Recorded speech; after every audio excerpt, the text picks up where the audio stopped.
मुंबई में आज शिवसेना उद्धव बाला साहब ठाकरे के वरिष्ठ नेता और सांसद संजय राउत ने तीखी और सियासी बयानबाजी से भरी प्रेस कॉन्फ्रेंस की।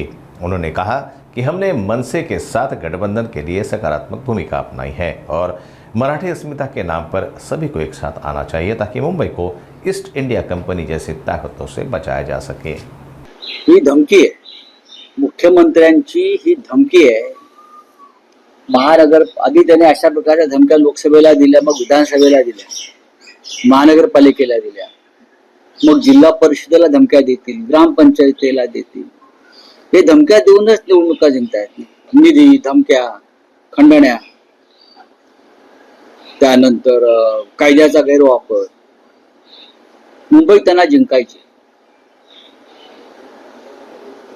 आणि ते कशा पद्धतीनं निवडणुका जिंकतात, फडणवीस आणि कंपनी किंवा मोदी कंपनी, शहा कंपनी, ही म्हणजे ईस्ट इंडिया कंपनीचे हे पार्टनर आहे sir, extended branch of east India company.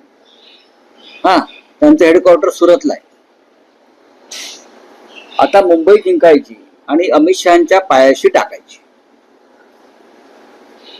व्यापाऱ्यांच्या, हे यांचं धोरण आहे।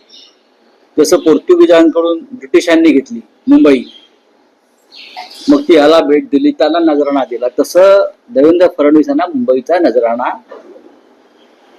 East India company private limited Surat यांना द्यायचं किंवा अहमदाबाद यांना द्यायचं। आणि त्यासाठी त्यांची सगळी ह्या धमक्या, दहशत, आर्थिक उलाढाली सुरू आहे। मुंबईचं चित्र वेगळं आहे।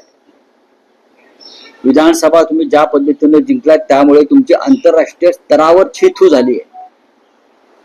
आंतरराष्ट्रीय स्तरावर की कशा पद्धतीनं महाराष्ट्राच्या निवडणुका हायजॅक केल्या, जिंकल्या, बनावट, बोगस मतदार याद्या, बोगस नावं टाकून 65 ते 70 लाख मतं एका तासामध्ये वाढवली। हे का लोकशाही सुदृढ असल्याचं लक्षण नाही आणि महानगरपालिकेत तुम्ही तेच करू इच्छित आहात। पण मुंबईतला समस्त मुंबईकर आणि मराठी माणूस तुमचे हे मनसुबे पूर्ण होऊ देणार नाही। आणि धमका काय देत आहे, मला मतं दिली तरच मी निधी देईन, हे कोणत्या संविधानात बसते? आम्ही जे म्हणतोय तुम्ही संविधान विरोधी आहात, तुम्ही घटना विरोधी आहात, तुम्ही कायद्याच्या विरोधात, यासाठी मला मत दिलं तर तुमचा विकास करू। ते शहराचा, राज्याचा, देशाचा विकास करायला बांधील नाहीये।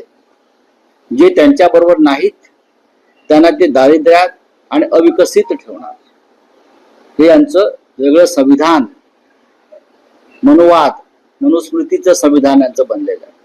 ठीक आहे, त्यांना करू द्या। काय मुळात असं आहे, निवडणुका घेण्याआधी त्यांनी सर्व पक्षांची बैठक घेतली पाहिजे। या निवडणुका फक्त भारतीय जनता पक्षाचे किंवा फडणवीसांच्या नाही आहेत, या लोकशाहीच्या महत्वाच्या निवडणुका आहेत महानगरपालिकेच्या। त्यांनी सगळ्या राजकीय पक्षांना बोलवून त्यांच्याशी चर्चा केली पाहिजे।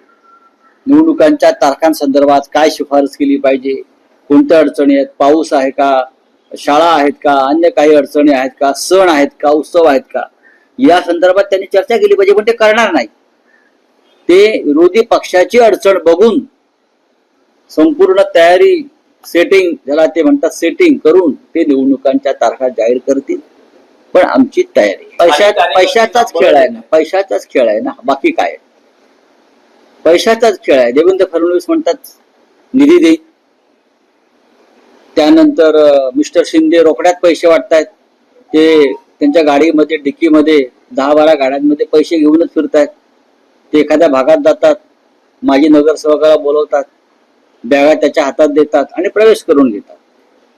ही कोणती लोकशाही या देशात, महाराष्ट्रात आणि मुंबईत सुरू? 150 जागा तुम्हाला जिंकायच्या आहेत, बॅलेट पेपरवरती निवडणुका मुंबईच्या तरी घेऊन जा। 100 जागा कोण लढणार आहेत? शिंदे। रूढ अर्थाने पाहिलं तर त्याच्याकडे 100 कार्यकर्ते नसतील, 100 चांगले कार्यकर्ते त्यांच्याकडे नसतील। हा फक्त निधी आणि पैशाचा खेळ आहे। गुळाच्या ढेपेला, या सगळ्या गुळाच्या ढेपा आहेत अजित पवार, एकनाथ शिंदे आणि हे देवेंद्र फडणवीस। ही ढेप जरा मोठीच आहे। त्या गुळाच्या ढेपांना हे सगळे चिकटलेले मुंगळे आहेत। आज या ढेपेला चिकटलेत, उद्या सरकार बदललं ते दुसऱ्या ढेपेवर जाते. तर आम्हाला यांचं सांगू नका, यांच्याकडे 100 सुद्धा निष्ठावान कार्यकर्ते नसते. मुलाखत दिली आहे किंवा राज ठाकरेंनी एक दुसरी मुलाखत दिली आहे म्हणून युतीचा विषय चर्चेला आला असं मी मानत नाही. उद्धव ठाकरे यांनी सुद्धा मुलाखतीला एक उत्तर दिलेलं आहे. उत्तर म्हणजे सकारात्मक प्रतिसाद दिलेला आहे.